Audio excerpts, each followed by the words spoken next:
и получает удовольствие от жизни. Пожалуйста, не парьте ему мозг и не грузите проблемами. Что? Приветик, Мария. Так. Красиво там.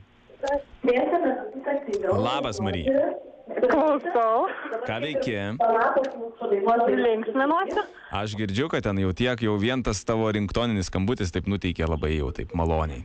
Kaip nuteikia? Nu maloniai taip, žinai, tokia. Mergina tokia pasakė, kad jūs ten linksminatės, tai aš tikiu. Klausyk, o tu su draugiam? Su draugiam, su darbo kolektyvu. Ir kaip sekasi? Nu gerai, kaip ir girdisi, taip ir sekasi. Šampanėlio ragaujat?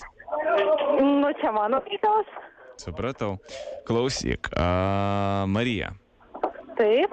Man davė tavo numerį Eglė. Nu.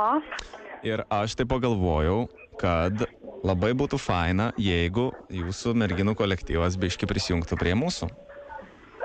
Kad ir mums kaip ir užtenka savo kolektyvo.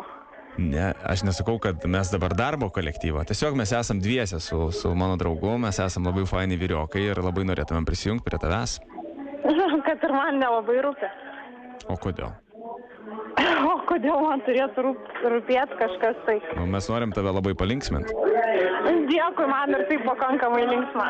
Bet tai ta trūksta vyrų. Ačiū už pokalbį, man užtenka vyro. Tau užtenka, tai turi vyrą tu. Taip, aš turiu vyrą, aš turiu vaiką. Nu, bet žinai, kartais, kai pasilinksmini, tai taip pat Nieko aš nežinau. nubėgi biški toliau negu vyras yra. Niekur niekas nenubėga. Tai klausyk, mes vis tiek atvažiuosim, nes Eglė žinau, kad yra šalia, tai nieko tokio čia, žinai. Taip, pas Eglę galite atvažiuoti. Ne, nieko tu man nežinau, kritai su Egle labai. Jūs ir derinkite. Marija, tu man labai kritai į akį ir aš tikrai tavęs nepaleisiu. Kaip aš galėjau krist kam į akį? Man? Mariui? O kai šitas Marius? Nu, vat, pamatysi, atvažiuosiu, prisistatysiu, pašoksim, Gal tiek pasibučiuosim. to nereikia, aš jau namo ruošiuosi. 9:30 jau namo ruošies. Vat, žmona gera, ne? Va čia tai žmona, ne? Nieko nepasirašė nesąmoningai.